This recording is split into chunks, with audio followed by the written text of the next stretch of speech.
Thank you for coming and welcome to the Wilderness Issues Lecture Series, this year focused on conservation in a time of climate change. This series is co-sponsored by the Wilderness Institute and the Climate Change Studies Program and supported by a grant from the Cinnabar Foundation. So my name is Nikki Fear, and I'm the coordinator of the Climate Change Studies Program and one of the series coordinators.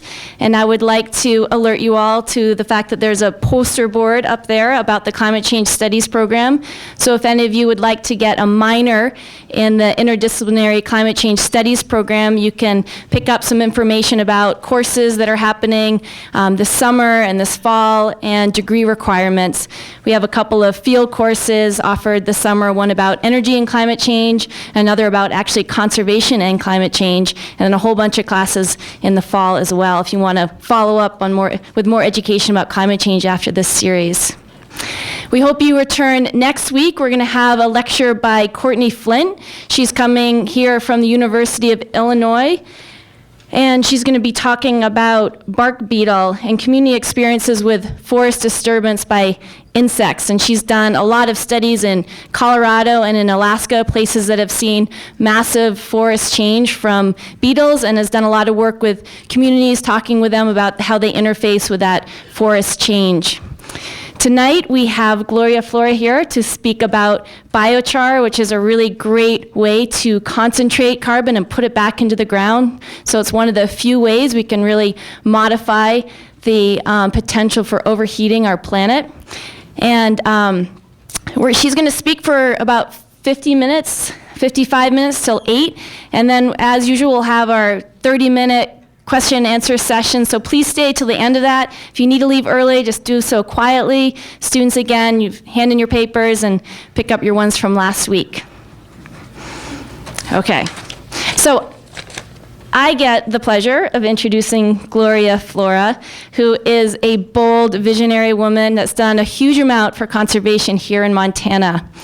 When Lori Young and I were envisioning this series and thinking about who to invite, Gloria was right at the top of my list, and the next day I went ahead and emailed her to ask if she would speak in this series. And then the very next day I received this in the mail, and this is a flyer that includes a list of eco-speakers, speakers from around the nation that are that inform and inspire. It says, these people have informed and inspired millions with messages of hope and direction for the creation of a sustainable future. The speakers know that individuals can make a difference because they have made a difference. So on this list includes people like Dennis Hayes, who was the founder of the first Earth Day, Hunter Lovins, who's the co-author of the book Natural Capitalism, Lester Brown, who's the founder of the Earth Policy Institute, and Gloria Flora. So I thought that was a great coincidence there. So she's widely known for her leadership through her 23-year career in the Forest Service. She's well known for her work when she was forest supervisor on the Lewis and Clark National Forest, where she was successful in banning oil and gas leasing along the Rocky Mountain front, a 100-mile strip there on the Rocky Mountain front. And she did this because there was strong public support for preserving that area from energy development, and she listened to people and went to bat for the place and for the people who wanted that protected. She also made national headlines when she resigned as forest supervisor of the largest national forest in lower 48, the Humboldt-Toyabe, is that Toyabe, which is located mostly in Nevada and parts of California. And she resigned to call attention to harassment and intimidation that was happening to Forest Service personnel there. There was a big issue at that time around a road that had been closed. The Forest Service had closed it to protect bull trout habitat, and a bunch of people there, sagebrush rebels, felt like they had the right to keep that open. They went in with picks and shovels and tried to reopen that road, and in the process of all of that was intimidating Forest Service employees, and Gloria resigned to call attention to that, and she was heralded by many for her stance on that. Today she directs an organization called Sustainable Obtainable Solutions, or SOS, which she founded. It's a nonprofit dedicated to the sustainability of public lands and the plants, animals, and human communities that depend on them. Their current focus is large landscape conservation, climate change, and biochar. She's also the founding director of the U.S. Biochar Initiative, promoting the sustainable production and use of biochar, which we'll hear a lot more about tonight. She also related to climate change. Gloria has served on the Montana's Governor's Climate Change Advisory Committee with Steve Loken here. And she is a fellow with the Post-Carbon Institute. And she's helped a lot of states develop climate action plans, including Alaska, Maryland, 3 Mexican border states. And then tomorrow she's meeting with several community leaders and student leaders to help think about how Missoula might move forward developing a climate action plan. A report just came out just not too long ago that Missoula, our greenhouse gas emissions went up by 46% between 2003 and 2008, so we have a lot of work to do there. We are honored to have Gloria here. I won't go into the list of awards, but I will say she got one of the ones of many, the Environmental Hero Award from Sunset Magazine. So please join me in welcoming Gloria Flora.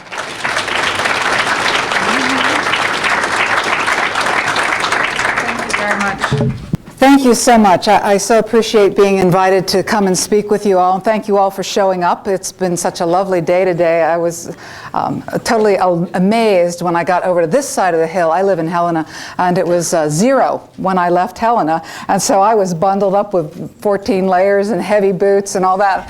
And by the time I got to Missoula, I did feel rather foolish. I looked like Nanook, and it was already in almost 40, but been enjoying it myself. But anyhow, thanks for coming tonight. And thank you so much for inviting me to talk about one of my favorite subjects. Am I in the way here? Kind of, sort of. You'll get the picture. My head's not quite that big yet.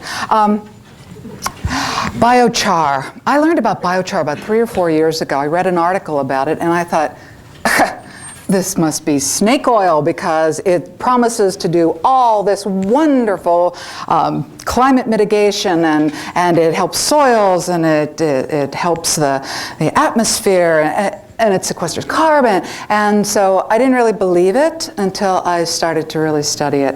And the science on it is pretty extensive and very hard to call into question. But what I did notice was that there was no one in the United States trying to coordinate all the grassroots efforts that are going on. That's another thing that's so exciting about biochar, is that it's not something that's going to be co-opted by a corporation and centralized, and then you're going to have to come crawling on your knees if you want the benefits. Instead, we can take control in our local areas, totally scalable, and so that's another exciting thing. Now let's see if I can drive. No? Oh, there, yeah, okay. Complex problems. Let me say at the outset, biochar is not the silver bullet. It's, as Bill McKibben says, one of the silver BBs that's going to help us address climate change. And what do I mean by complex problems? Well, obviously, one of the reasons we're here, that climate change is upon us, and it's a result of too much carbon dioxide in the atmosphere, in the active cycle.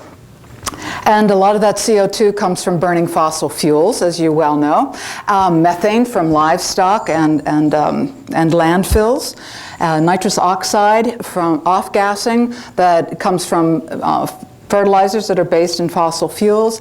And that those temperature and moisture changes as a result of what's happening in our atmosphere are affecting our plants' abilities to grow, or they grow differently and at different times than they used to. And then and the insect life cycles. I don't think I need to tell anybody who lives in Montana about that. We can see evidence of that every day. And then also the impacts that we are seeing and will be seeing from concentrated dead biomass. So what do I mean by the active cycle? You know, I don't want to belabor climate change because I would suspect that a number of you are not only have been to various lectures about that, but are probably by self-study experts in it yourself. But there are 2 parts to the carbon cycle, and what I call the active cycle and the inactive cycle. We are part of the active cycle. You know, if we're looking here at, oh look, I have a little light. This is really exciting. If we look at what we're part of the soil organic matter, the biomass. We're living here. We don't like this. We don't like that. Okay, so off goes photosynthesis. The plants are giving off oxygen and taking in CO2. Plants die, we die, we give off the CO2 that we've been borrowing from the active cycle. But what we also have is the inactive cycle down here in the lithosphere, the crust of the earth, inactive. That's where the ancient sunlight is. That's where the dinosaurs and the plants and the algae and all the things that have created fossil fuels for that we are now using are in the inactive cycle. That's where they were supposed to be. They were supposed to be staying there and not coming out at the rate at which we have been taking them out and combusting them. And so essentially what we're doing is simply overloading the active cycle with too much carbon dioxide. Other greenhouse gases too, but carbon dioxide is the largest in terms of volume. So we've tipped the balance in nature by quite a bit and quite suddenly. And so that's the complex problem that we have. So when we talk about biomass, converting biomass to biochar, yes, we can claim it's that it is carbon negative and it is zero waste. That is a pretty tall claim because there are very few things that we can do, particularly solutions to climate change, that are both carbon negative and zero waste. So, what is biochar? Well, here's one of those rude slides with a little tiny writing, and it's very complex, and it's quite a long and very specific definition about biochar, but you don't have to read it because I'm going to translate it for you. What it simply means is that charcoal made from plant material or waste in a high temperature ovens with limited oxygen. When you put the resultant char in the soil, it will sequester carbon for thousands of years, and it's carbon negative because it holds carbon that would otherwise remain in the active carbon cycle. So biochar is taking the material that's already in biomass, the carbon that's already in biomass, and grabbing a hold of it, and then when you put it in the soil, it's very recalcitrant. I had to look that up the first time I heard it. It means it doesn't fall apart. And doesn't decay over time, or at least so that we'd notice. And the other exciting thing about biochar is that it attracts and holds nutrients in water. It makes them more bioavailable to plants, and that means we use less fertilizers, and that's over time. That's not just this year, and then you put more biochar, and then you hold those fertilizers that you put on this year, and then you put it on again. No, you don't keep applying biochar to soil, although there have been studies that have shown up to 60 tons per acre of biochar can be applied before you see deleterious effects. So do not try that at home. That's a lot of biomass, or biochar. But and one of the other things that biochar does, and I'll come back to all of this, but it also reduces the off-gassing of greenhouse gases, CO2, nitrous oxide from soils. That's a huge benefit. Okay, biochar, what does it look like? Yep, it's just charcoal. We add the bio when we stick it in the soil, but it's really, really porous. And this is the exciting thing about it. Do you know in a cubic centimeter of biochar, there are thousands of square yards of surface area. And that's pretty exciting. Oh, how is biochar made? Well, years ago, this is charcoal making. It is messy, it is dirty, and it is really smoky. But we don't make it that way anymore. We use pyrolysis, and these are pyrolysis ovens. This is a whole tree, a pyrolysizer, which is pretty wild. That's in New Zealand. And this a friend of mine made up in Calgary, and I have not been to visit that one yet. So that's pyrolysis. But what is pyrolysis? It's a way to thermally convert biomass without oxygen. The emissions are captured, and you get byproducts from it, liquids, syngas, charcoal. Now, what's the difference between combustion? Combustion is when you put the flame right to the biomass. You burn the material, and in the presence of oxygen, create a lot of heat, obviously, but you get ash. Is really what is the end result, and gases that escape off into the atmosphere. So, the products of pyrolysis, very specifically, what do we get out of it? Well, The fun thing is that you don't need different equipment to get these different products. You can get these different products from one piece of equipment, but it depends on how you adjust the temperature and the speed at which the material is subjected to the heat. If you go fast, like a gasification, oh, there's a big clue there, gas, syngas, which can be a substitute for propane. It doesn't have as many BTUs as natural gas does, but it is a suitable substitute for propane. You get very little char out of a syngas emphasis because it goes at a very high temperature, so that there's very little char left. In mid-range temperature, you can focus on that, and you can get bio-oil. You can get a lot of bio-oil out of biomass. It's really pretty amazing. And you can sell that, and there is an active market right now for it. It's bunker fuel. It's very crude kind of oil, very heavy oil. It's used in manufacturing, like cement plants use a lot of bunker fuel. And it is a precursor to biodiesel, but right now it is not worth the energy return on energy invested to take that extra step to refine it to a biodiesel product. So we don't recommend that. The biochar, soil amendment, carbon sequestration, and carbon credits, if any of our leaders ever become more aware that a carbon market of some nature would be very, very beneficial and very helpful not only to the economy but to our natural economy, then we would have another viable economic benefit from biochar. Also heat, space heating, steam production, producing electricity.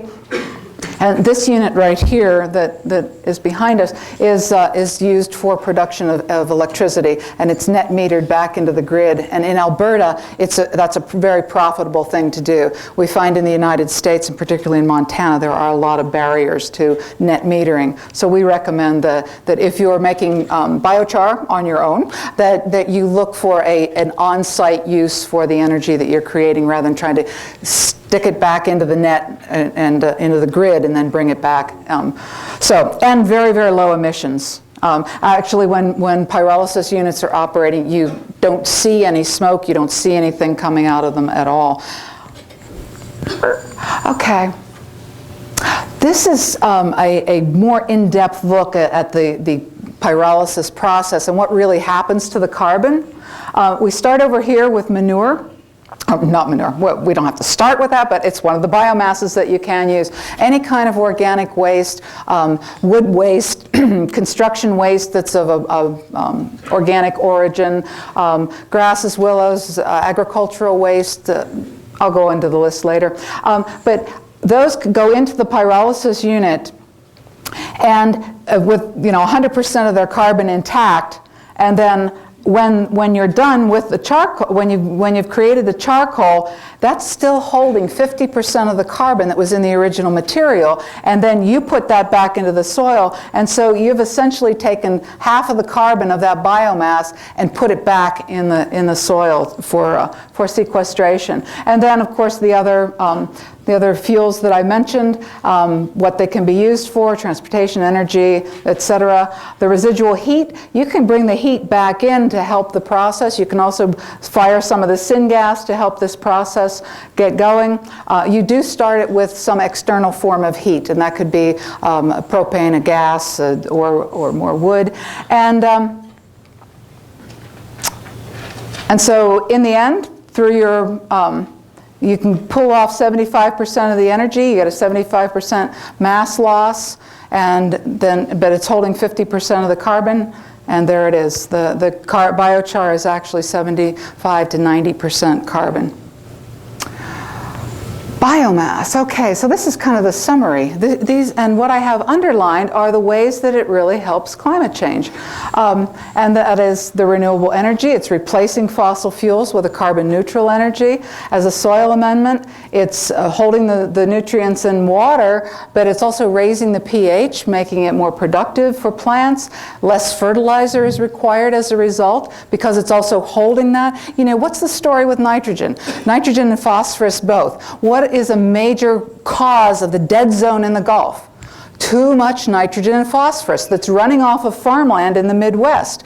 Nitrogen and phosphorus are very mobile and very dynamic. They do not like to stay in the soil where they are placed. They like to off-gas in the form of nitrous oxide gas, and they like to move into streams. And that's very detrimental for streams. So, biochar, put that in streamside restoration. Not only will you improve the quality of the plants that are growing there and the productivity of the soil, but you are grabbing and holding the nitrogen and phosphorus before it gets into the water. That's exciting. Water quality enhancer. Just went over that. Another thing that biochar does is it holds heavy metals and toxins. You know, what do we put in our fish tanks? We put activated charcoal in the little filters so that we can grab any toxins or undesirable elements out of the water and keep the water fresh. Well, biochar is one step away from activated charcoal. Activated charcoal is when you take charcoal and you clean all the dust off it and you clean all the little particles so it has the maximum surface area. But biochar naturally has a lot of surface area. So even without activating it, it still holds a lot of those negative elements that we don't want to see in our water or soil. It raises the pH of soils. In Montana, that's not such a big problem, but there are other areas where soil that is too acidic really compromises the growth of plants. So that's another positive. And then on the climate change mitigation specifically, the sequestering of carbon for literally thousands of years. There is still carbon in the Amazon jungle soils where it was put by Amazonian Indians, which I'm going to tell you about next, which is really exciting. And it's still there, it's still working 2,500 years later. So we know that it can be recalcitrant for at least a few thousand years. Minimizes greenhouse gas emissions. Yeah. It reduces soil off-gassing of nitrous oxide by 50 to 80%. That's really huge. That's not just a little bit, that's a lot. And then it also increases plant growth, and abracadabra, plants growing more vigorously absorb more CO2. Soils and plants, putting the bio in the char. Okay, who thought of biochar? Well, it wasn't us. It was Amazonian Indians. The best we can piece together, it was Amazonian Indians. Well, how did we figure that out? Well, it took us a very long time to realize that, wait a minute, there were cities in the Amazon thousands of years ago. They were right in the jungle, and cities mean a lot of people, and a lot of people eat a lot of food. So how did these people get fed? Because they weren't just running around, picking fruits off trees. Jungle soils are notoriously not nutrient rich. They are actually just a platform. All the nutrients are in the living matter that sits on top of them. So they're not these fertile, rich soils. So how did these people get fed year after year?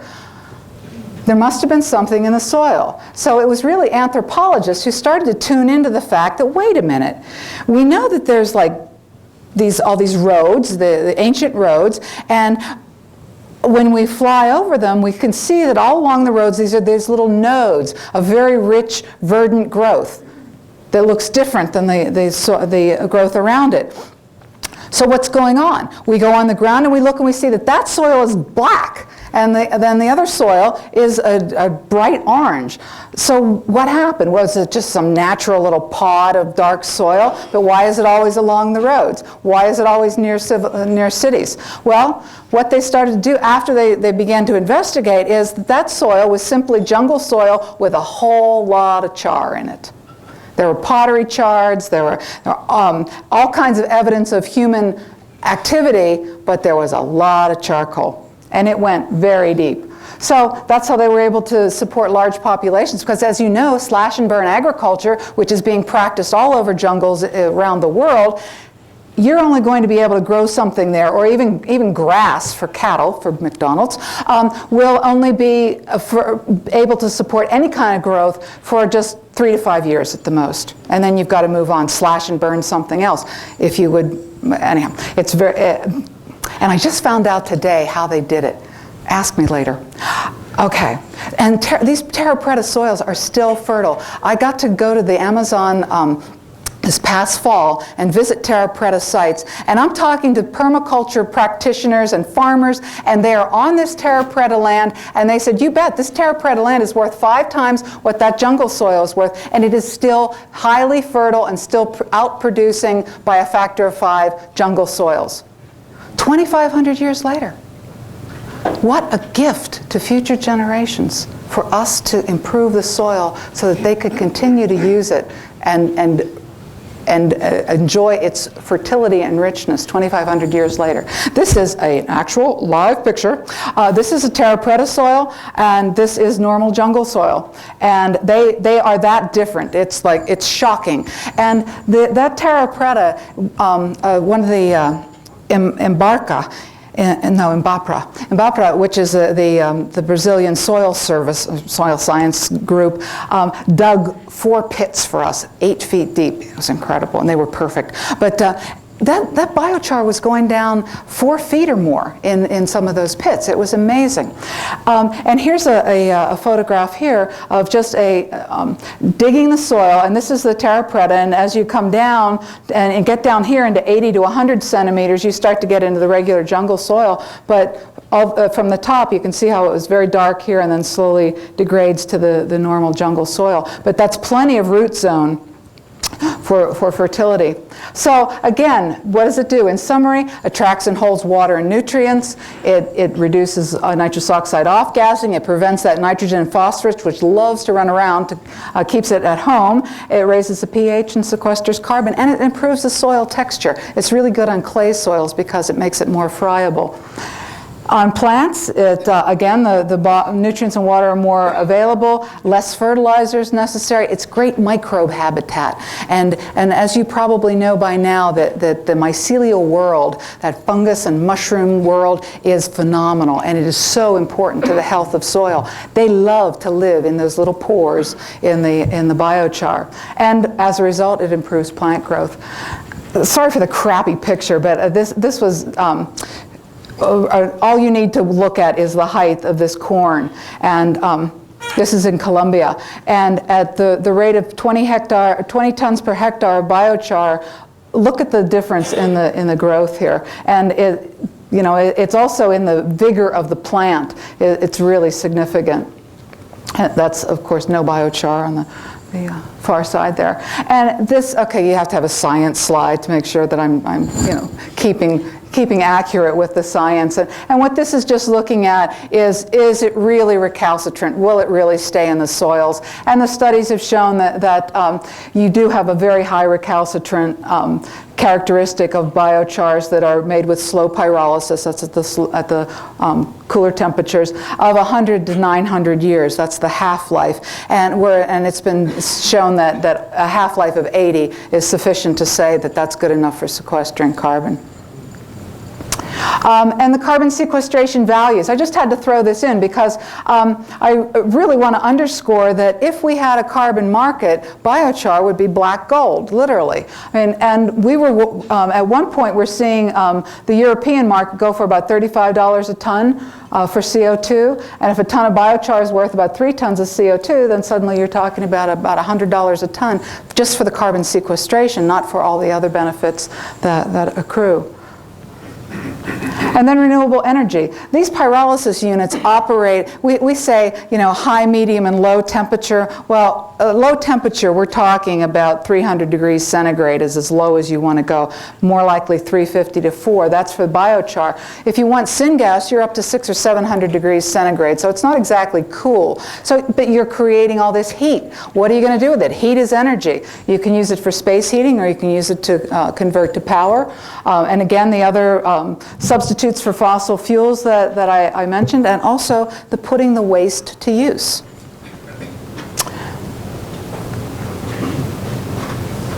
And again, just that bunker fuel, boy, the bio-oil is really impressive in its viscosity, shall we say.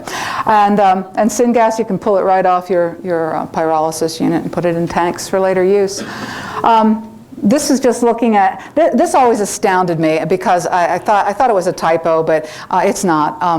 There has been an experiment, a field trial going on in southern Oregon that the Forest Service has been conducting on the Umpqua National Forest and the Diamond Lake District. And they have been, they included a pyrolysis unit, a mobile pyrolysis unit, which is a cool thing because then you don't have to transport the biomass. You can take the unit to the biomass.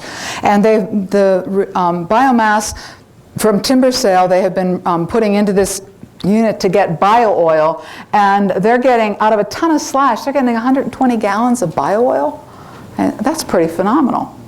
And then it is possible, as I said, that you can refine it to a number 2 diesel, and, but there is a caveat in that bio-oil is heavier than water, so if you have a spill in a stream or something, the bio-oil is going to sink right to the bottom immediately, and so cleaning that up could be a problem. And then minimal emissions. This is the actual emissions from the University of Montana's Biomax unit. They actually have a demonstration unit that is for the generation of electricity from wood pellets. And you can see here it complies with California air standards. Now, this is really something that I want to talk about, biomass. We love it, we need it, and we want it, but so do a lot of other people. And as energy prices increase, which they guaranteed will, there's going to be a lot of competition for biomass. And biomass to energy can be a good thing, or it can be a very problematic thing, depending on if the biomass is treated and used sustainably, and if it is the appropriate biomass to use. If we are not cutting down native forests to create monoculture plantations to create biomass, then that is a good thing. But let's take a look at biomass, because this is extremely important. This is what we're depending on. So according to us humans, biomass is any carbon-based material which, when sufficiently dry, can be thermally converted to energy and other byproducts. It sounds great to an engineer, but what does nature call biomass? Biomass is a complex structure of nutrients, moisture, and temperature regulators, providing shelter, food, homes, and carbon sequestration. Those two definitions are very, very different, and we are going to have to reconcile and honor those two definitions, particularly honoring the nature's definitions, if we want to be successful in using biomass sustainably. Biomass is really cool, and it's really cool in place. And one of the ecological functions in the soil, it's organic matter, it replenishes organic matter, it builds the soil, it protects the soil from wind and water erosion, and it has a strong role in the carbon cycle. Biomass in water. Biomass is really integral to the hydrologic cycle because it moderates evaporation. If you have a bare piece of ground, you know it dries out and just turns to cracked mud if you don't have some kind of protection or cover. Likewise, when it rains, if the soil is not covered, you get a lot of runoff, a lot of sedimentation.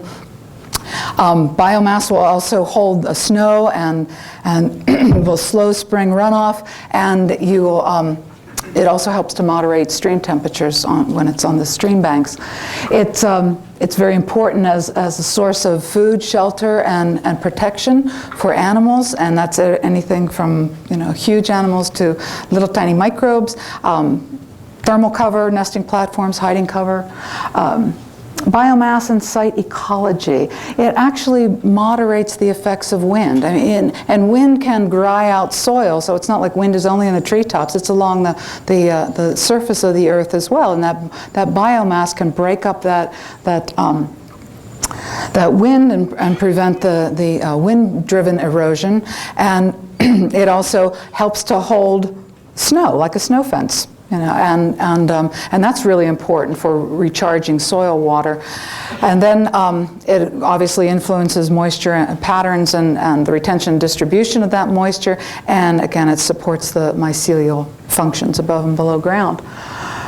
So it's doing all that, and yet we want to use it for something else. So, and the biochar community is really very, very concerned about the sustainability and the quality of the biomass that we're using.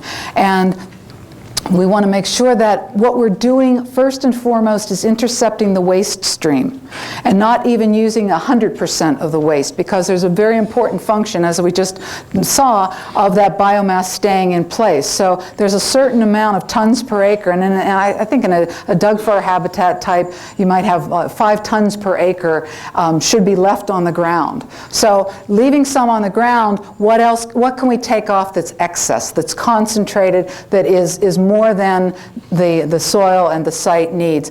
Pulpwood, if there's insect-killed trees, particularly dense concentrations of them, forest slash and thinned materials that would otherwise just be piled and burned, or if it's urban forest waste, that would be taken to a landfill. There are other uses for it, you know, the eco-composting and all that, but all of it doesn't get used. And biochar can be really, really good solution if you have, for instance, Dutch elm disease or some tree disease where you do not want to allow the residues from those trees to get back into the soil and contaminate the soil with that virus or disease. And so we know of instances where trees that have been infected with a contagion can be turned to biomass biochar very safely, and then not pollute, but still be able to, or not contaminate other soils and trees, but still be able to be used. And in a rather gross example, but worth noting, is that in Canada they are using pyrolysis units for treating roadkill. Because of chronic wasting disease, that actually the high temperatures of pyrolysis will actually kill the prions that are in the brain that spread the chronic wasting disease. So, you know, not lovely to think about, but a positive use of pyrolysis. Obviously, wood waste from processing, and I'll tell you about it in a very exciting conference that's coming up. Tricon Lumber is in St. Regis is actually going to be one of our first biochar pioneers in Montana, and they're looking at the feedstocks of not only the forest slash and waste that's close to their site, but also to use the wood waste that they're from processing now in a much more efficient manner than they're currently using it in their straight up hog fuel burners. Manure. Sufficiently dry manure is great. And actually, we always are very careful to say that biochar is a soil amendment. It's not a fertilizer.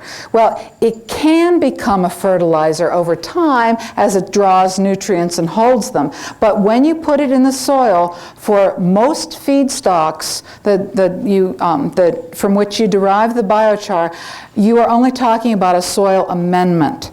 Now, where you get into the biochar as a fertilizer is if you pyrolyze chicken litter.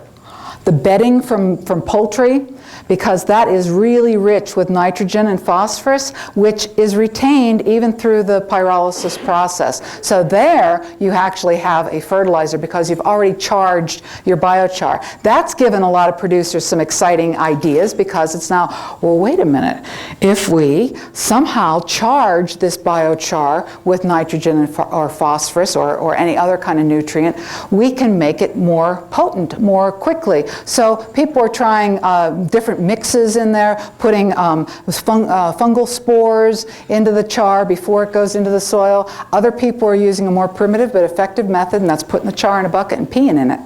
And it charges the biochar quite nicely.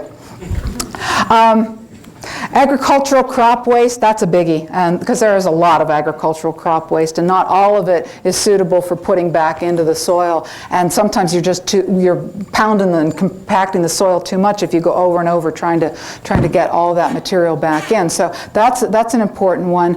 Straw from bluegrass operations, and in the Pacific Northwest they grow a lot of bluegrass, and they have a lot of straw left over from that. Growing it for seed primarily, and any spoiled hay or straw that is molded or can't be fed to wildlife or livestock can be used. Bagasse, the residue from sugar production, and you could argue that it's a better use of corn stover and bagasse. Perhaps it's a much better use to char it rather than try to use it for ethanol. And methane digester residue. It's gooey stuff, but if you mix it with other feedstock, you actually can create biochar. And there is another project just in the Flathead Valley that is growing algae as a form of green power, and then they are they are converting the algae and wood waste to biochar. But again, intercepting the waste stream is key. Now, are there concerns? You bet there's concerns, and some very legitimate concerns. One is, of course, the use of food or animal feed as a feedstock. Ethanol. What did we discover about ethanol? Besides having a lousy energy return on energy invested and having a very poor life cycle assessment result, that actually we were taking food out of people's mouths, that we were causing prices to soar in Mexico for corn. And so actually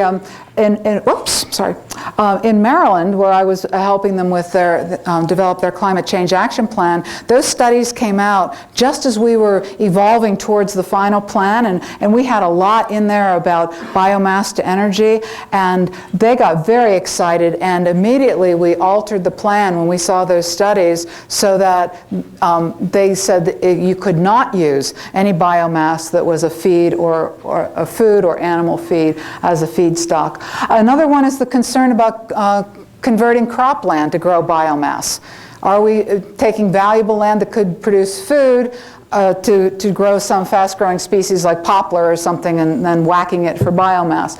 Conversion of the Conservation Reserve Program lands. I thought, what an idiotic idea. Who would do that? Well, I'll tell you what, I ran across a lot of people who want to do that. And, it's like, well, they're just sitting there. It's like, oh, good Lord, They're sitting there for a very important purpose. They're providing habitat, they're resting the soils, they're providing an important natural service by sitting there. So going in there with a large lawnmower type piece of equipment and shaving off most of the biomass is not a Conservation Reserve Program goal. Industrial scale production or collection of biomass. That's another one that we really have to be very concerned about, because people start to do the math, they see the economics, and they go, wait a minute, I could make a buck. So, we're going to make a large centralized process here and suck in all this biomass. And this has been done a lot in developing countries, so it's not, it's not a false concern, and it definitely needs to not happen. The transportation carbon footprint and cost, that's another very legitimate concern. But we've had a couple of studies done now, life cycle assessment of biomass to biochar, and it's still profitable. It still has a negative carbon footprint out to 200 miles. Now, we don't recommend that. We say the closer the better. Mobile units, smaller units, distributed units, so you're not dragging that biomass all over the place and creating, offsetting your benefits of putting the carbon in the soil by dragging your biomass your biomass around. And case in point, I had a guy working on a large grant that was going to require a couple of pyrolysis units. The technology is fairly nascent in the United States, but this fellow was working with a company in Australia, and Australians are way ahead of us in biochar. They've been at it for years, and they have great equipment. So he's trying to sell me a pyrolysis unit from Australia, and I said, "Are you nuts?" I said, the carbon footprint of dragging that unit from the other side of the world over to here will be completely negated by all the biochar I could ever produce and put back in the soil. So let's not get ahead of ourselves here. And so I'm waiting until they actually start to produce those units in the United States before I engage in a business manner with him. Ecologically unsustainable biomass removed from crops and croplands and forests. I've already addressed that. That biomass is serving an important function, and some of it needs to be left there in place. And very importantly, effects on visual quality and wildlife habitat. If you want to get shut down in a biomass removal project, make it look ugly. Ruin the wildlife habitat, and the public will not let you continue. And, you know, we talk about the wildland-urban interface. Oh, I'll save that for when I get to the wildland-urban interface. Oh, here I am, the wildland-urban interface. Okay, this is really key to the biomass sourcing, and this is really, really important to me in my work in public land and also my work in, that was my hair. Okay, we're good to go. The social implications of biomass are why we live in the West. The wildland-urban interface. Why do we move to the wildland-urban interface? Because we like it. It's pretty. There's trees. We feel part of nature. The wildlife is there. We're out on our own, so we think. Well, that's really good. That's fine. I live in the wildland-urban interface. I know it. I like it. But if you tell somebody, oh, you have dead trees in the wildland-urban interface, well, you want to come and get them. It's like, no. Okay, because we want the lands that we move to, we want the lands that we look at right outside of our city, the lands that we recreate on because they're just so easy to get to, we want them to stay in character. We want the visual quality to be preserved, we want the wildlife habitat to be preserved, and we don't want to see them radically changed. But nature has radically changed things for us. Oops. And this happens to be what I can see right from my property. Now, down here, you have this lovely example of dead ponderosa pine that were killed by the mountain pine beetle. And then up here, if you look carefully, you can see there's a lot of gray up here. Those are Doug fir that have been killed by the spruce budworm in one hillside. And where did one of my neighbors build? At the top of a chute with all these dead trees. We call it the fire pit. And this is the result, you know, wildfires. Now, that's not to say, and because there's studies out that are not necessarily supporting this concept that, you know, one match and the entire forest from Butte to Helena will go up in smoke. It could happen. We're not sure of how flammable that really is. There's some dispute about how likely a strike is to start something. But I'll tell you what, when you fly from Butte to Helena, you see about 85 to 90% dead trees in a pretty solid mass. Pretty scary. So it's fine to say you don't want change, but change has already happened. And what can we do something about this? Yes, we can. And I'm going to pause here and tell a little story. My property, as I said, is very close to this. I have 160 acres, and a lot of it died. And I had been taking really good care of it and very slowly restoring it, all by hand. Well, suddenly, I'm not talking about a tree here, a tree there. I'm talking about acres and acres of dead trees. So it's like, how confident do I feel about what I'm preaching? How confident do I feel when I tell somebody, oh yeah, harvest your dead trees in your front yard, it'll be fine. So I did it. I put 25 acres of a cutting unit all around my house, right up to my front door. But I worked with a guy who really understood what I was after. He's from Missoula, actually. If you want his name, I'll tell you later.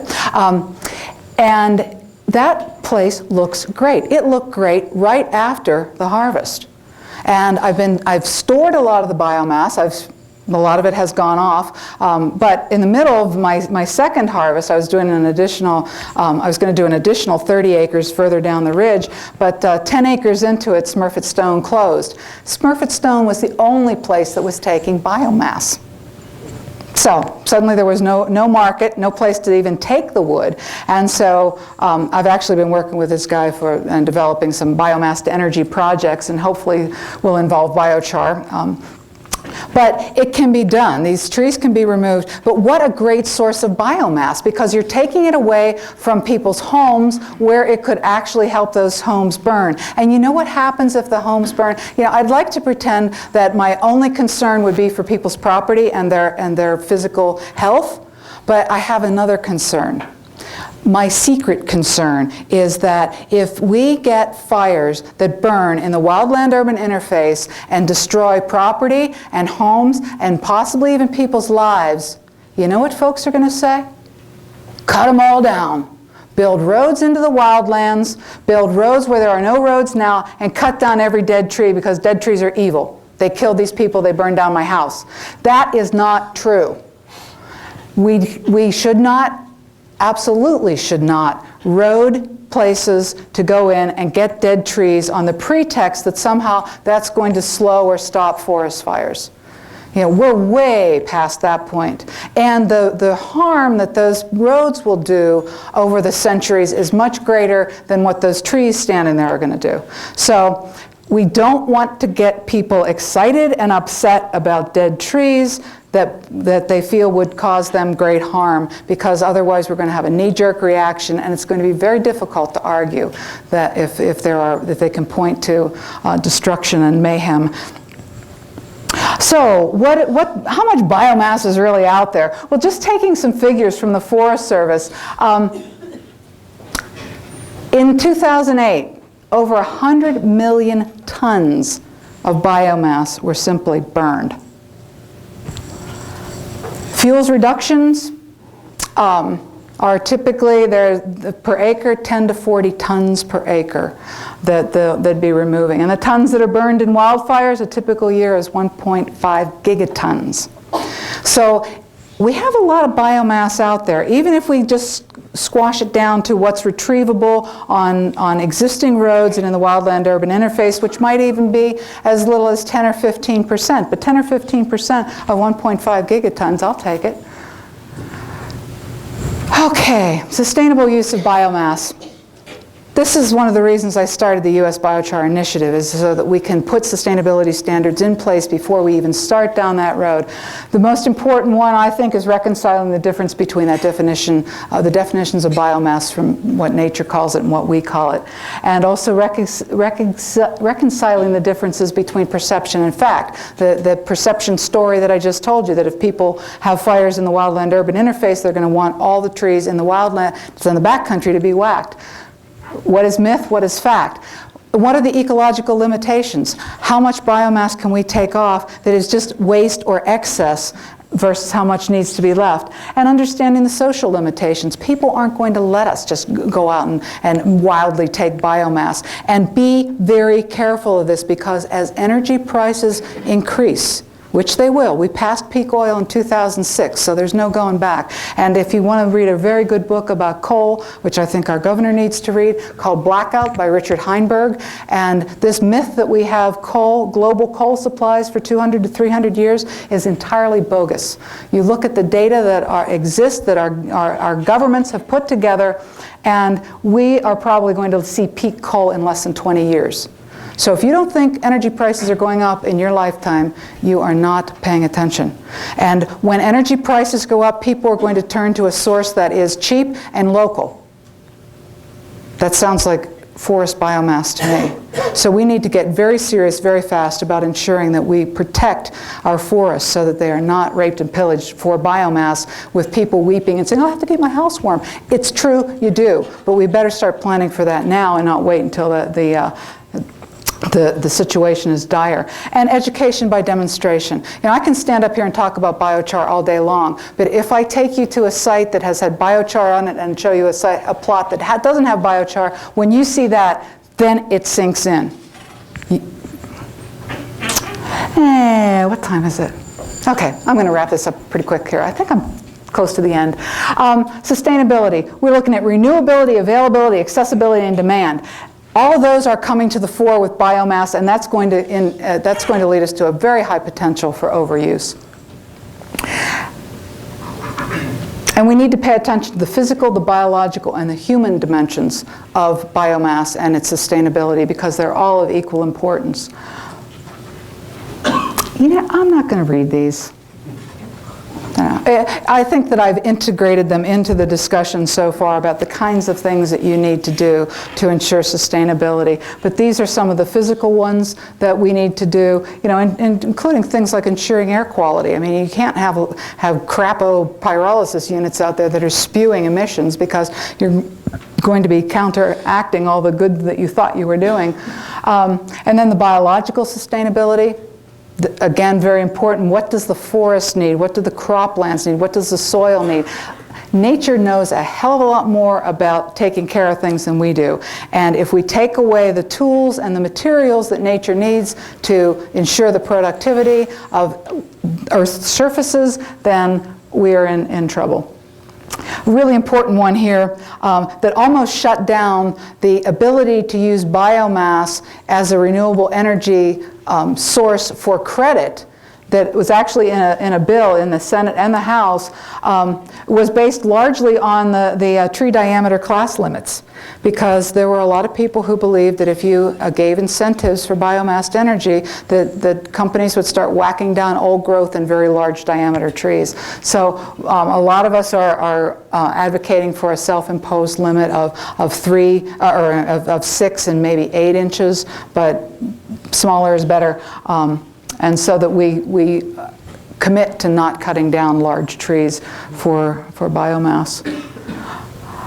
And then the human sustainability. Again, the land use changes, visual quality, the wildlife, all of these are extremely important. And if we don't do this right, we won't be able to do any of the rest of the things that we would like to do with that biomass. And then just some education and outreach kinds of things that we would like to see happen.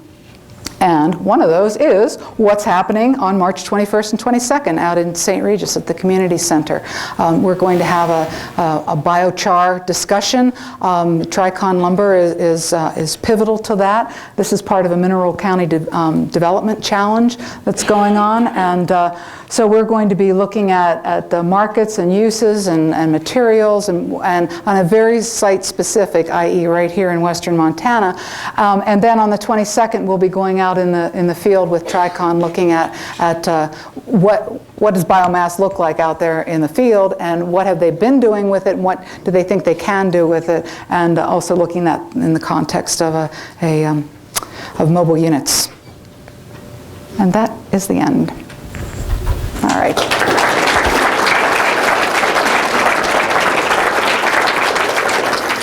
All right, this is the fun part.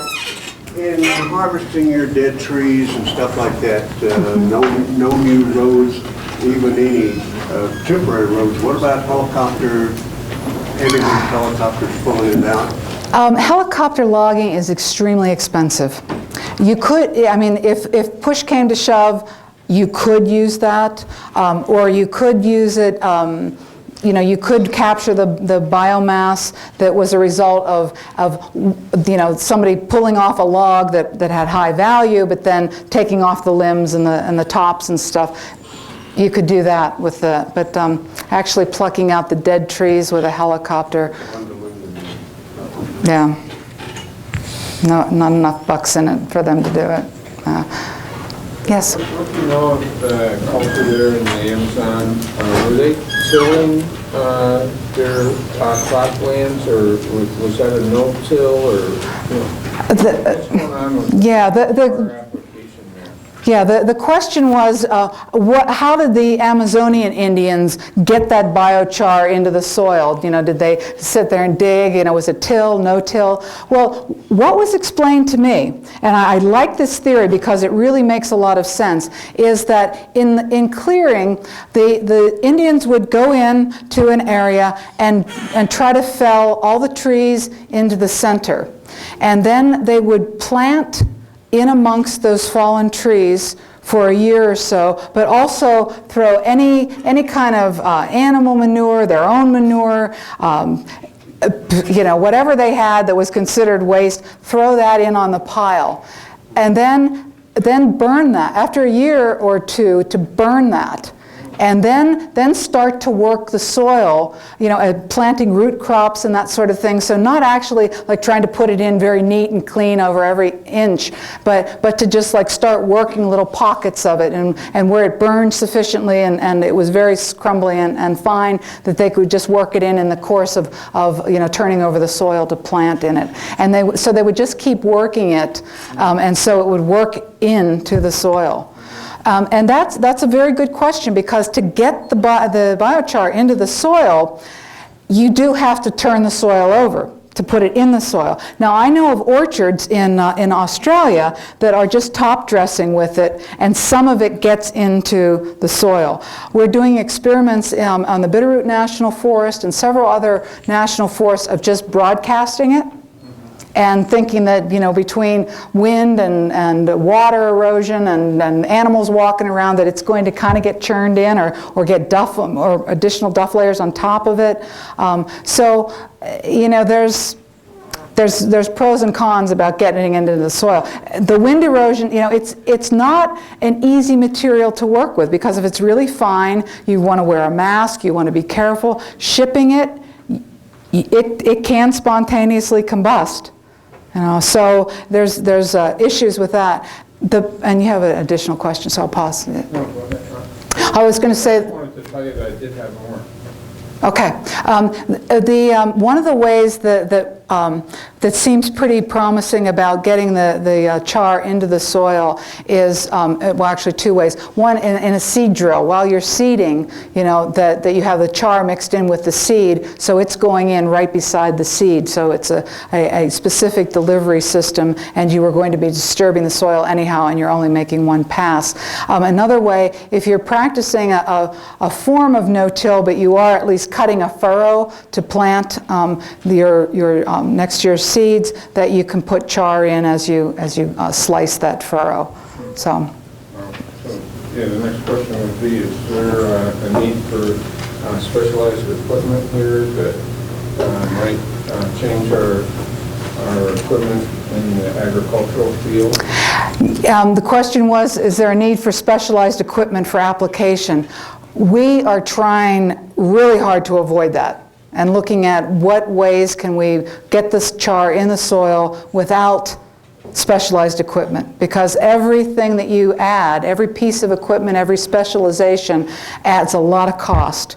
And already farmers, and you probably know more about this than I do, but already it's a close to the margin operation for a lot of small farms, and so adding more equipment, particularly fossil fuel powered equipment, is not that great of an idea. So we're trying to look at ways to use existing equipment.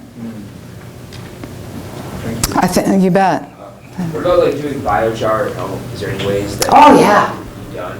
Yeah, there is. I forgot a really cool part of because we were talking about climate change. I didn't get into this part. But when I say scalable, I'm talking, you can make a unit that big out of old coffee cans that will make an updraft stove that will really reduce the amount of emissions that come out, the amount of smoke, and produce biochar. And there's a lot of plans right online. The T-Lud stove, top-load downdraft or top-load updraft stove, and World Stove, a company out of Italy, Nathaniel Macaulay, is making these stoves that are about yo big. They just cost a couple of bucks, and the focus is to get these stoves into the hands of people now that traditionally cook on wood, especially open fires in huts, in enclosed spaces. In Africa, women that cook over open fires, their life expectancy is 45 years old, because they're breathing all this smoke and fumes, and likewise it affects the health of their family. If you turn around and give them a stove, they can use their biomass more efficiently, use smaller pieces of biomass so they're not stripping their forests out and causing deforestation because of their need for biomass. They can use manure and other kinds of fuels that they wouldn't normally use, and they're not getting the smoke in their hut, and when they're done, they've got char they can put in their soil and improve their soil. So yeah, I've seen units that are about that big, backyard units from Japan, and you can build. I have a whole atom retort program, which is building a retort that's about 4 by 4 by 8. That's a masonry unit that functions as a biochar production unit. So yeah, the sky's the limit on what you can build and what size, and your own backyard for sure. The gentleman behind you had a question. So if the biochar were embraced on an industrial scale, how would you address issues regarding certain niche species that require those ecosystems? Very good question. I don't know that I can tell you a how right now, but certainly that would be extremely important to assess before removing biomass, what's already there, and what are key indicator species of that habitat's health, and who else is relying on that biomass. By who, I'm talking animals or other plants. But that's really a critical question. And I'm not sure how, except doing an assessment ahead of time and putting certain habitat types or not permitting the certain species or certain, I hate to say by species, because what we're dealing with in nature are complexes. You know, a lot of interrelationships of things, and so understanding those interrelationships and making sure we know what we're doing and where we're going before we venture off to scoop in biomass. Very good. I'm seeing, okay, let me start and kind of do a sweep over this way.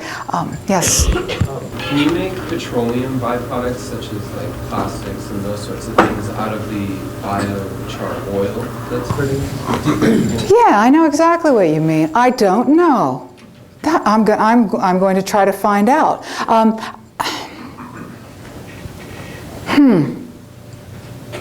Worth investigating. Thank you. Steve? Laura, I just wanted to add a little bit to the question on farm equipment, because I was at the Ag Show a couple weeks ago looking at this issue. Can you speak real loud so everybody can? Speak real loud. I was at the Ag Show in Billings a couple weeks ago looking at this issue, and it looks like the standard no-till fertilizer application equipment can be used, is pretty likely to be able to be used to apply biochar. It's about the same consistency, it's about the same size.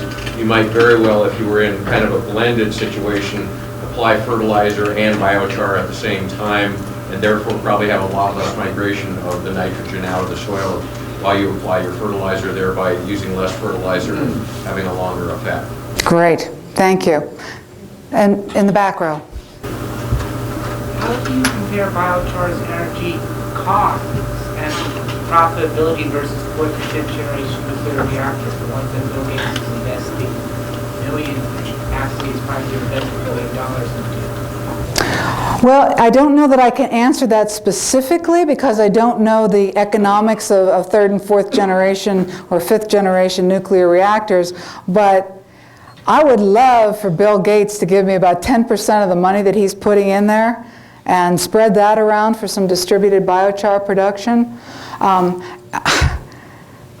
You know, the issue of what are we going to do with that nuclear waste has a cost. And I think Steve probably has an answer for us here. But, you know, it's the, when you're comparing costs, you've got to look at the triple bottom line. You've got to look at the economic costs, the social costs, as well as the standard economics. And what I'm concerned about with nuclear waste and nuclear energy production is we're not really looking at the entire social and ecological costs on a long-term basis. Steve? One of the simple measures is just your net economic throughput. And a problem with nuclear power is it's only about a 1-to-1 throughput. Whatever money you put in, you'll get about the same money back, which is actually a very, very low return on investment. Most of the biological processes are in the area of 5-to-1. I don't know what it would be with biochar, but for every pound of biochar you get into the ground, you're going to get about an 8- to 9-fold return on net productivity, that the soil will be enhanced by that factor. So at least on a rough back of the envelope estimate, you're looking a lot better. To answer a question, fourth and fifth generation reactors are designed to produce load, are designed to completely use the waste cycle to maximize profit. And they are right now. I need to stop you because I can barely hear you. And so fourth and fifth generation reactors are being tested today are far cheaper and far safer and also have far less waste, far less operations than most people would realize. They're doing thorium potassium cycle reactors. Okay, what this gentleman is saying is that fifth generation nuclear reactors are far cheaper, and correct me if I'm wrong, and create far less waste and are far more efficient than other generations. I say that's wonderful, but I still don't know how that compares, you know, to in terms of its safety and the waste issue. So far less is good, but what does that mean? If you start off with this much and you end up with that much nuclear waste, it's still nuclear waste. But again, I don't know how to even compare that. There was another question, I think, in the back. Yes, green shirt. Yeah. I was just wondering what you saw as the potential, if biochar has the potential to have like large global scale implications on sort of a carbon sequestration basis. Like, do you see it having the ability to make a dent in the global scale of our sort of CO2 problems?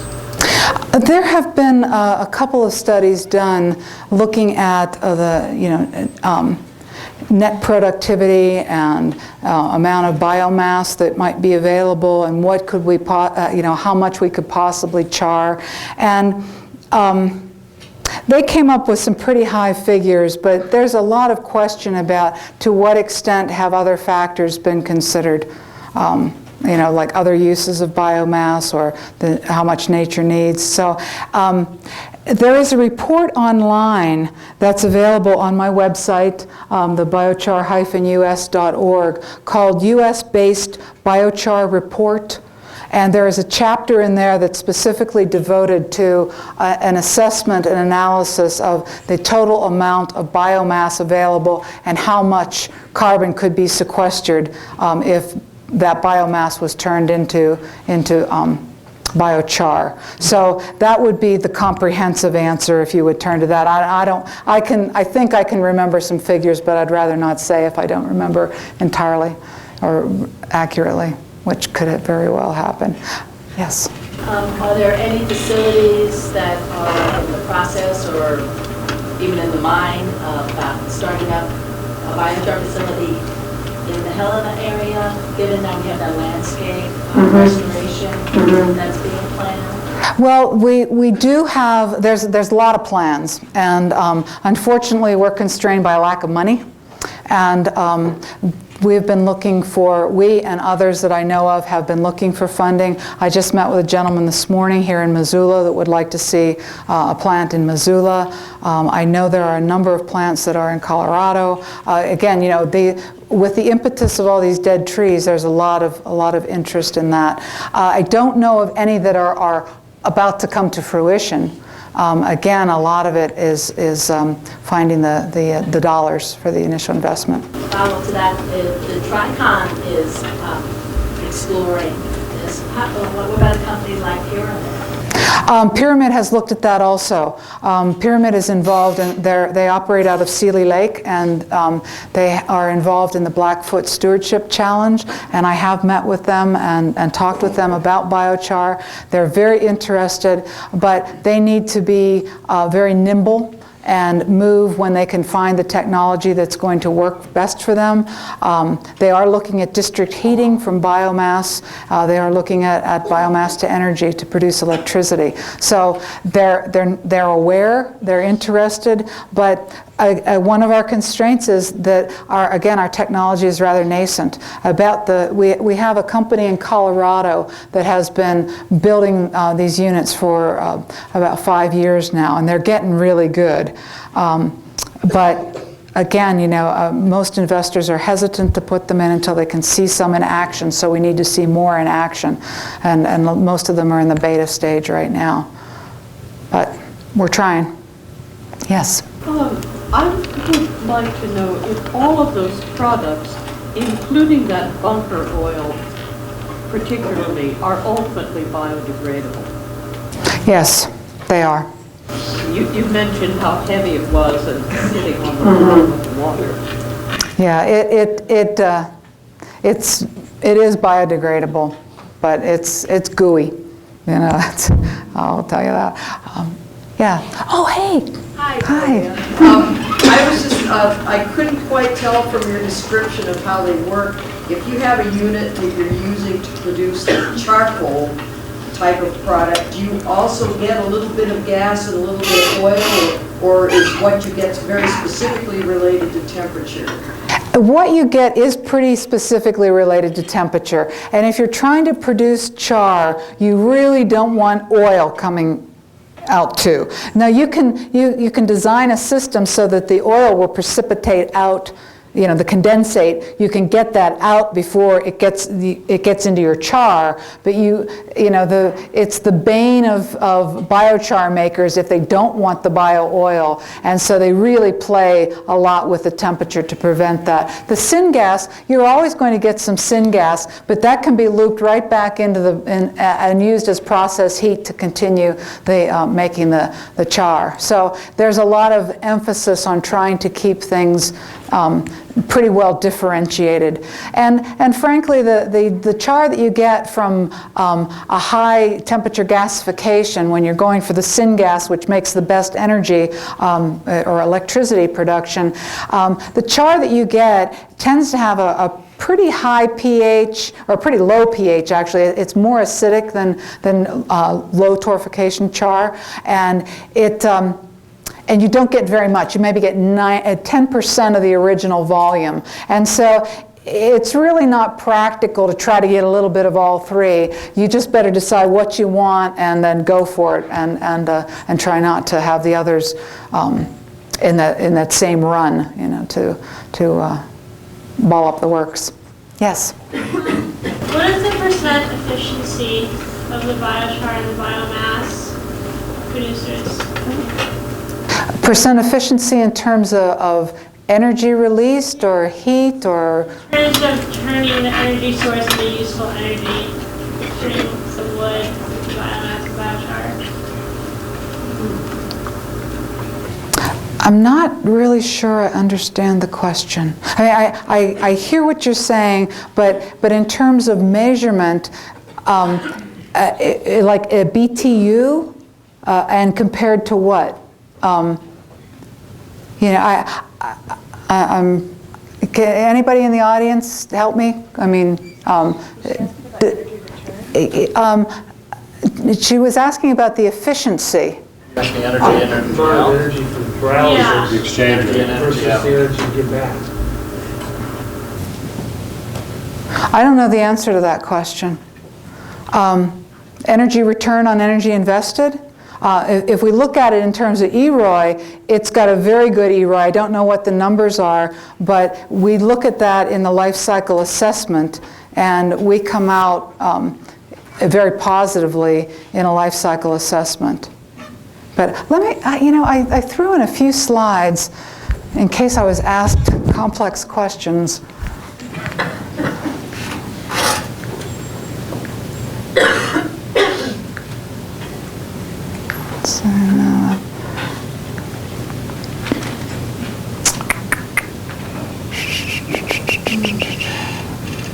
Oh, that's right.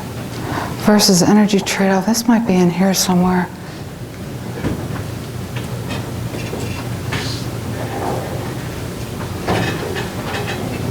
Well, it's still not. It's giving us some comparisons, or at least, you know, how much stuff we're getting, but I don't really see an energy return on energy invested.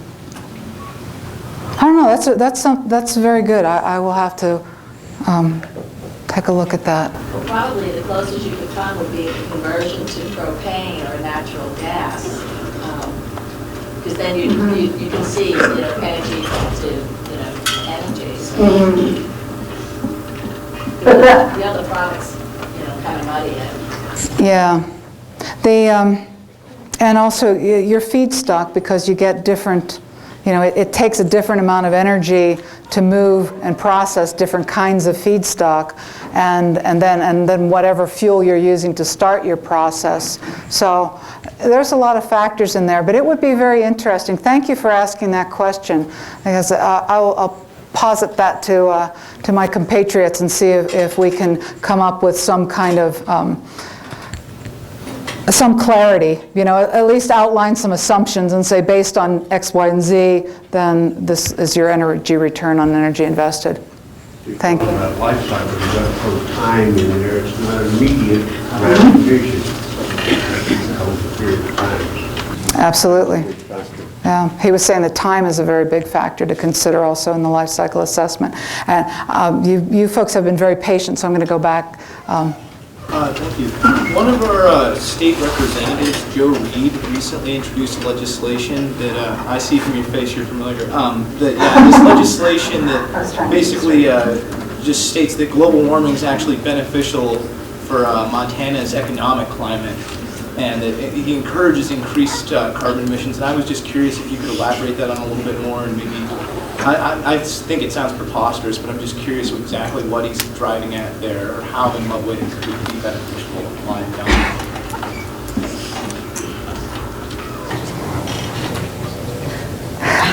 My evil twin sister and I are fighting over who's going to speak about this.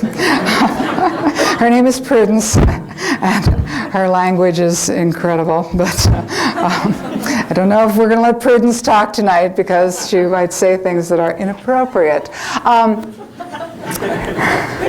Okay, how do I say this? I think preposterous is a correct word. This apparently has grown out of a choice to ignore science, to ignore hard evidence. It is unconscionable because the effects of climate change on people and on species in many cases will be extirpation. Prudence says dead. But to so blithely say that science means nothing, that you might as well say gravity doesn't exist. I choose not to believe in gravity. Who didn't turn off their cell phone? Prudence. Damn it, turn off your cell phone.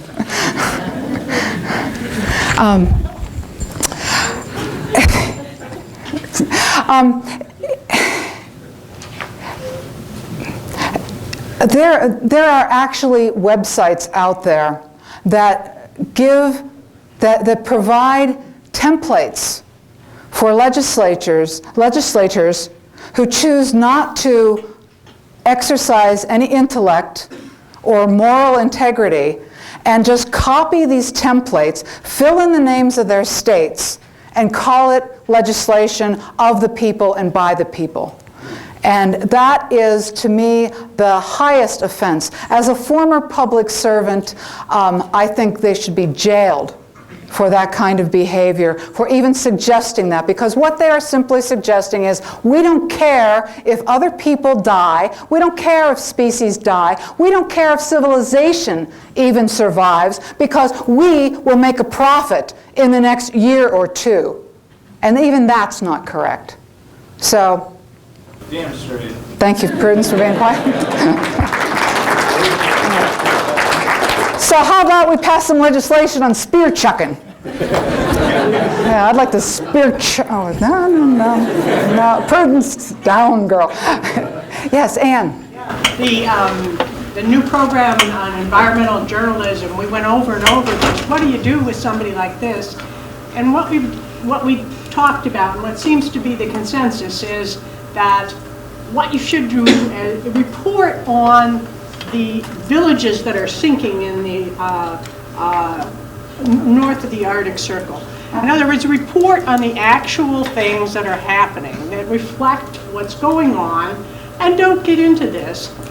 Global warming exists. Don't take them on. Just simply report all of the adverse circumstances. Talk about the glaciers that don't exist or are almost gone in Glacier National Park, that sort of thing.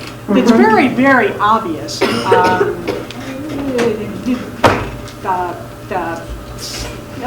just endless things, and so that's what we're doing. Well, and it's very difficult. I think that's great advice, Anne. And it's very difficult not to get into this political fervor and start trying to argue with these people, because this is all theater for them.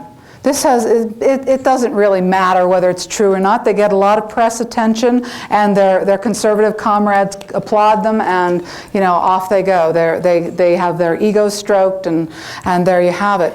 But Anne is very right in that just talking about what's actually happening, we don't have to predict. I was just speaking with a reporter the other day, a journalist, and said, it's sad. And it upsets me because I think back 20 years ago of all the predictions that those of us in the environmental community were making, and they're all coming true, or they all have come true, they're all out there, and we get a warm fuzzy feeling for saying I told you so? No, we feel really bad because nobody's paying attention now anyhow. And it's not a model, it's reality. And the reality that we're seeing, as you say, in the Arctic Circle, the Shishmarif and a number of those Alaskan towns that are literally, falling into the ocean. We have the political theater. Why was I in Alaska helping them develop a climate change action plan?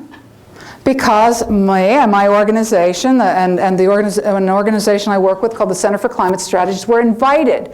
We were invited to come to Alaska to help them do a multi-stakeholder, citizen-based climate change action plan for mitigation and adaptation. Why were we there? Under what authority were we there? We were there for an executive order signed by the current governor at the time. Her name was Sarah Palin. And that executive order was poetic in its description about the things that were actually happening in Alaska that were threatening people's lives, people's property, and our grandchildren's future, with her signature on it. And how come a year later she's on television saying she doesn't believe in climate change? What happened to that poetic executive order begging us to come and help her state develop a climate change action plan? It's pure politics. And I go back to my statement of, when you allow pure politics to move you to choices and you encourage people to make choices that are deleterious to life, that are conducive to death, that is a high crime. Question over here. Last question. Was there? Oh, okay. We'll do one more. I did have a question. Oh, okay. You mentioned that book on coal. Uh-huh. What was the title of the book? Blackout. Yeah, Richard Heinberg. And are there any countries that are leading in terms of biochar, or where do they do this? Yeah, Australia is one of the leaders in biochar. China is moving up to the fore. They're getting very excited. They've been doing it in Japan for a long time. Africa, there are a lot of places in Africa are really moving forward with biochar. Looking at agricultural waste like coconut shells or husks and nut shells and husks, and India is stepping forward. There's a large generating plant in Japan. So other countries are really going great guns with biochar. And people often ask me, why isn't biochar, if it's so cool, why isn't it happening in the United States? Well, we didn't think of it. So, it's not cool. It's not good enough. But okay, fun fact before I go. Anne mentioned about glaciers. Do you know? I just read this. I love cool facts. The glaciers in the Himalayas provide water to half the population of the planet. 500 million people depend on water from the Ganges. It's like, oh my God, that's a lot. So, when those glaciers disappear, to the global warming that's not happening and beneficial to Montana, there's going to be a lot of people who suffer the ultimate and pay the ultimate price for that. Thank you so much for your attention. Appreciate it.